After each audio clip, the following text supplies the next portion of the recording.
Nowadays, the life advice many young adults and teenagers are given is that success is all about money and fame. Even my 9-year-old nephew says he wants to become a millionaire. Yes, money is very important, but let me tell you, a lot of advice on the internet, it's very shallow. To live a useful and a peaceful life, we need many other qualities. What about the qualities which make us strong and wise? Qualities which tell us the difference between right and wrong. Without these qualities in the long term, you won't be happy even if you're a millionaire. Someone said the tragedy of life is not that it's too short. The tragedy is we learn to live too late. So in today's video, let's learn to live our life by following the life advice of some of the teenage Sahaba. Assalamu alaikum wa rahmatullahi wa barakatuh. If you're new to my channel, I'm Saika, a qualified alima. So in today's video, let's briefly look at the lives of some teenage Sahaba and ponder what made them so amazing that they are remembered till date and not forgotten. Our first life advice is that think for yourself. Don't get influenced by others' wrong decisions. Work hard and persevere through challenges. And this life advice we take from the young Sahabi Abdullah ibn Abbas radiallahu anhu. Abdullah ibn Abbas was born only 3 years before Rasulullah sallallahu alaihi wasallam migrated from Mecca to Medina. Abdullah was in Mecca. He migrated from Mecca to Medina when Mecca was conquered in the 8th year of Hijrah. Rasulullah sallallahu alaihi wasallam passed away in the 10th year of Hijrah. So that means Abdullah ibn Abbas only spent about 2 years of his young life with Rasulullah sallallahu alaihi wasallam. And the time which he spent with Rasulullah sallallahu alaihi wasallam, he was only about 11-12 years old that time. He was very young. But an advantage this young boy had was that he could spend a lot of time in Rasulullah's house. Why? Because Rasulullah sallallahu alaihi wasallam was married to his auntie, his hala Maymuna. So Ibn Abbas used to go and stay at Rasulullah's house. Now, a very important skill this young boy had was his observation skill. He used to observe like when is Rasulullah going to pray? And whenever he would feel like this is the time Rasulullah is going to pray, he would quickly go and get water ready for his wudu or his ghusl. And Rasulullah would actually ask, who prepared the water? And he would be told, it was Abdullah. Rasulullah was so happy with this young boy. He made dua to Allah subhanahu wa ta'ala to grant him hikmah or wisdom. And also Rasulullah sallallahu alaihi wasallam made dua to Allah subhanahu wa ta'ala to grant this young boy the understanding of the Quran. The one who has the dua of Rasulullah sallallahu alaihi wasallam, that person is truly blessed. So was Abdullah. So when Rasulullah passed away, at that time Abdullah, he was a teenager, 13 or 14 years old. He said to one of his friends, Rasulullah is gone, but many of senior Sahaba are here. Let's go and learn from them. The friend just looked at Abdullah and he's like, who's going to teach you? You know, you're just a kid. No one's going to bother with a kid. You know, but there's so many other older Sahaba. Abdullah, being a wise teenager, did not fall into the trap of the bad advice his friend was giving. It's not like the friend intended to give bad advice, but he's a teenager and he's not as wise. So sometimes, you know, friends can give us wrong advice. Abdullah did not get demotivated and he continued learning from all the senior Sahaba without his friend. He narrates himself. He said, sometimes I would go to the senior Sahabas and they would be sleeping and I would just lay down outside their house waiting for them. Abdullah worked very hard to seek knowledge until he became a great scholar of the Quran. He's a great scholar of tafsir and he had many students himself. And that's when that friend came and he said to him, Abdullah, I actually made a mistake by giving you wrong advice. I'm glad you didn't follow me. So what we learn from this young teenage Sahabi is think for yourself. Don't just blindly follow your friends. You know, a lot of teenagers, they'll be like, oh, my friend is going to this college or they're going to this sixth form or this uni, so I'm just going to go to the same place. They are choosing this subject, so I just want to be in their company and I'll choose the same subject. Don't do that. Let me tell you, when you're young, I know you really want to be with your friends, but the reality is that friends will eventually move on with their life. But the wrong decisions you've made, either abandoning your studies or choosing wrong subjects or working somewhere where you don't want to, those decisions are going to impact the rest of your life. So be wise, don't follow wrong decisions, and remember, you have to work hard and persevere through challenges. Next life advice is that let the Quran guide you. Many of you are very young, but you don't realize in this young age, you have to make major decisions which are going to impact the rest of your life. From these major decisions, three very important decisions are your studies. What are you going to study?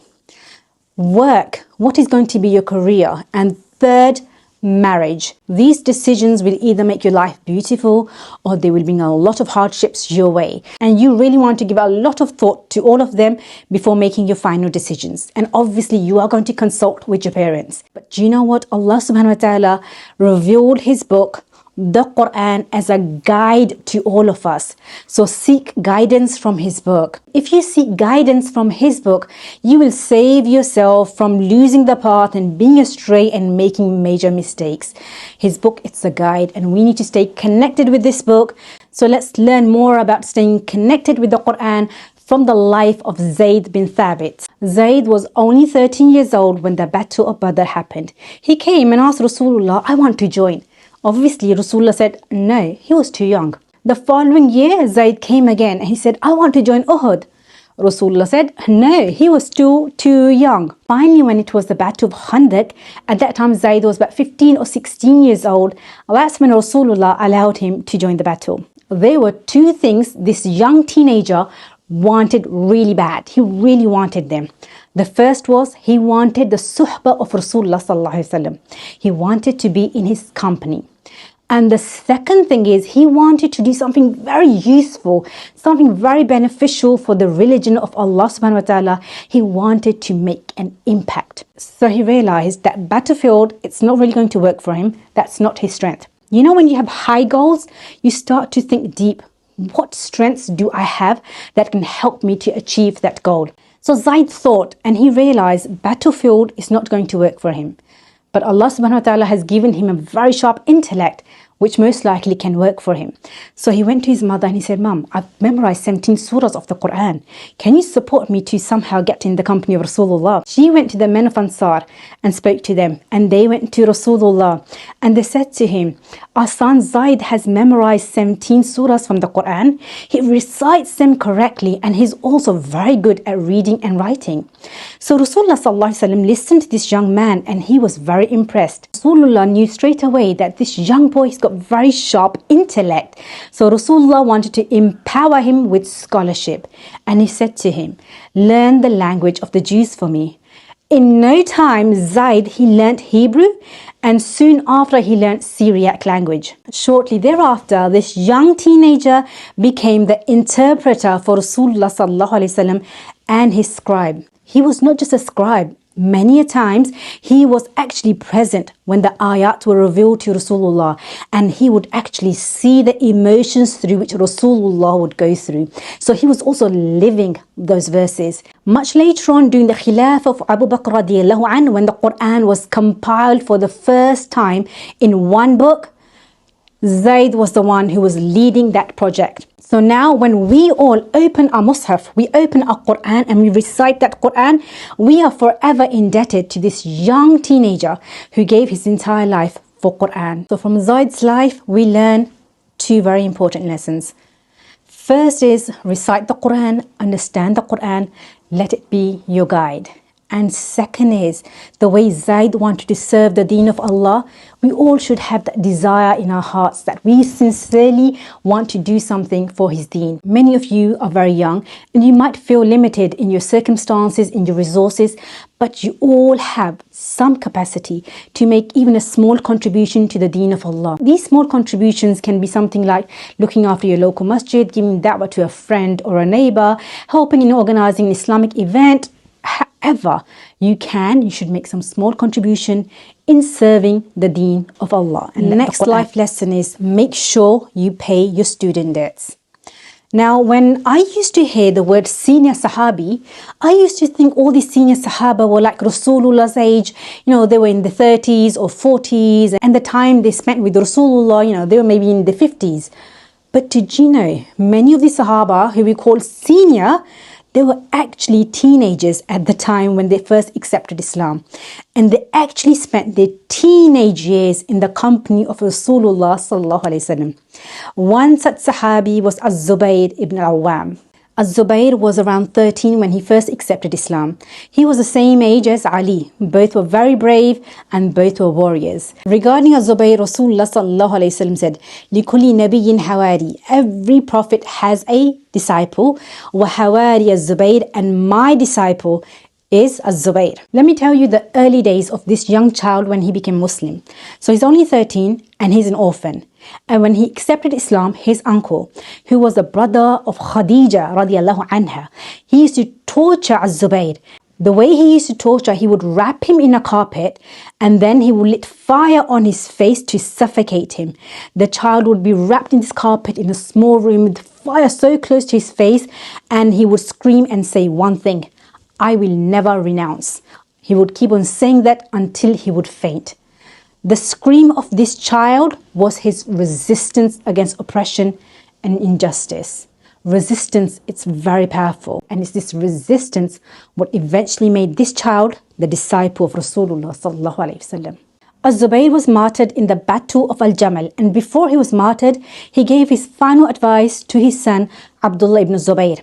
He said to him, number one, I am concerned about my debt. I have a lot of debt. Make sure you pay my debt. And second, he gave him some nasiha on inheritance. Students, many of you must have taken out student loans for your studies, and you have a lot of debt on you. Make sure you slowly pay back your debt. The next life advice we get from these Sahaba is that help others selflessly. Honestly speaking, I've seen people be kind to others for personal gain. We need to learn to be kind for the sake of Allah subhanahu wa ta'ala and for kindness itself. Be kind because it's a good act. Don't pretend to be kind for a personal gain from a short benefit you're going to get from this person. This behavior is actually going to make you forget what real kindness is. Let's learn what it means to be kind selflessly from Abdullah ibn Umar radiallahu anhu. Abdullah, whenever he would see a beggar, he would just give his food to them. His wife actually used to get worried because Abdullah is just getting skinny because he's always giving his food away to the beggars. So one day his wife, she prepared some fish for him, and he came home and he really wanted to have the fish. But at the same time, a beggar came, and Abdullah, being this generous person, a very compassionate and caring person, he said to his wife, give the fish to the beggar. And wife's like, but you really want it. He's like, it's okay, just give it to the beggar. So the wife, she went to the beggar and she said, my husband, he really wants the fish, but he told me to give it to you. And the beggar's like, but I want it too. And the wife's like, okay, how about I give you the fish, but then I buy the fish from you and I'll give you some money. And the beggar's like, okay, that's not a bad deal. I'll get some money. So the beggar was happy. So she gave him the fish and then she bought it back. And then Abdullah came and he's like, what's happening? So she told him, Abdullah's like, okay, now give him the fish, because what you did before was a deal. Now when you give him the fish, this is real sadaqah. So he gave him the fish. Abdullah's generosity and compassion teaches us that we should try to embody these qualities as well. So, Allah subhanahu wa ta'ala can bless us and we can have lots of blessings in our life. And we can actually be kind without any personal gain, without any selfish reason. Be kind for Allah subhanahu wa ta'ala. Next life advice is that understand others' rights upon you. Be obedient to your parents, but don't follow their wrong advice. Unfortunately, I've come across many youngsters who just don't seem to understand that others have a right over you. Your parents have a right over you. Your grandparents have a right over you. Your relatives have a right over you. Even your guests have a right over you. Life is not just about my rights. Other people's rights are equally important, and they have a right over our time. We need to give them some time. Let's learn about the rights of others from the life of our next Sahabi. His name was Abdullah ibn Amr radiallahu anh. He was the son of the Sahabi Amr ibn al-As, and he actually became a Muslim before his dad did. And he migrated from Makkah to Medina in the 6th year of Hijrah. So that means he spent about 4 years in the company of Rasulullah sallallahu alaihi wasallam. Abdullah ibn Amr, he used to dedicate so much time worshipping Allah subhanahu wa ta'ala. His wife, she said, I get ready for him, but he just comes home at night time, switches off the light, starts doing his ibadah and spends his night in ibadah and crying. So she actually complained to Rasulullah. Rasulullah came to Abdullah's house and he said to Abdullah, I've been informed you stay up all night and you're always fasting during the day. Abdullah's like, yeah, that's true. I like doing that. Rasulullah said, how about if I told you, if you only fast 3 days in a month, you will get the same reward for fasting the entire month. Abdullah's like, but Rasulullah, I'm young and I'm strong, I can do more. Rasulullah's okay, 5 days. And he's like, Rasulullah, please, I can do much more. And I'm strong. Rasulullah said, okay, 7 days. Abdullah insisted, please, I'm young, I'm strong, I can do more. And Rasulullah said, all right, then half the time you fast and half time you don't fast. And then Rasulullah said to Abdullah, indeed, your family has a right over you. Your slave has a right over you. And your guests have a right over you. So it's very important we understand the rights of others. Later on in the Battle of Siffin, Abdullah, he tells us there were two men. They were boasting over who killed Ammar bin Yasir radiallahu anh. And then Abdullah said to them that he heard Rasulullah sallallahu alayhi wasallam said, the one who will kill Ammar, he is going to be a rebel. When Muawiyah radiallahu anh, he heard this, he said to Abdullah, are you gone crazy? Are you not on our side? Abdullah said, one time my dad, Amr bin al-As radiallahu anh, he went to Rasulullah sallallahu alayhi wasallam and he complained to Rasulullah about me. And at that time Rasulullah advised me and he said, obey your father as long as he lives. And Abdullah said, that's the only reason I'm on your side, because I'm obeying my father, but I'm not going to take part in killing, in this murder. So he obeyed his father, but he did not follow no wrong advice. So Abdullah, he understood the importance of being obedient to his parents, even when he does not feel like being in that situation. But he also understood obedience to parents does not mean disobedience to Allah subhanahu wa ta'ala. So from Abdullah's life, we learn others have rights over us. Our parents have the most right over us. Unfortunately, the modern world just doesn't seem to teach us to value our relationships. But Islam does. Our Sahaba, they teach us that. So these relationships, what do they demand from you? Most of you teenagers and young adults, there's only two things you actually need to do for them. One, give them some time. And second, you've got the strength, so serve them if they need your service. You don't have to give them money. Most of you don't have the money. So the things Allah subhanahu wa ta'ala has given you are time and strength. Use them to fulfill the rights of others over you. Be responsible and trustworthy. Which young teenage Sahabi do we learn these qualities from? From Usama bin Zayd radiallahu anhuma. Usama was only 17 years old when Rasulullah sallallahu alaihi wasallam appointed him as the leader of a big army. In that army, senior Sahaba were taking part, like Abu Bakr and Umar radiallahu anhuma. This appointment, it was to empower the youth and tell the youth that you have the burden of responsibility. All of you young adults out there, teenagers, the burden of responsibility of this ummah, it's going to be on your shoulders very soon. You need to prove that you are able to carry out this great responsibility. And for that, you have to show you can be trusted. And his appointment also tells the elders in the community that they have to learn to delegate significant roles to the younger people. Finally, let's move on to our final advice. Be in the company of great mentors, of good mentors. If you can't find them, then at least be wise with the friends you choose. And we learn this from the young Anas bin Malik. Anas bin Malik was a young child. When his mother, she came to Rasulullah and she requested him, can I leave this young child to serve you in your service? Rasulullah said, okay. So this young child, his mentor was Rasulullah sallallahu alaihi wasallam. He spent his entire childhood in the company of Rasulullah. And obviously he was going to become a great Sahabi. So we should try our best that we spend our time with those people who are good mentors for us, good friends for us. Their company benefits us. Finally, let's end this video with one hadith about the youth. Rasulullah sallallahu alaihi wasallam said, on the day where there is no shade except under the shadow of Allah's throne, 7 types of people, 7 types of groups will get this shade.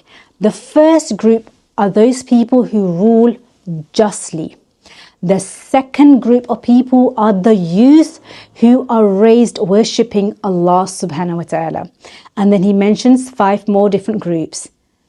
Youth, Rasulullah mentioned you second. After just rulers, the second group is you, those who worship Allah subhanahu wa ta'ala. Make sure you worship him and you follow his sunnah and his sahaba. Take care. Assalamu alaikum wa rahmatullahi wa barakatuh.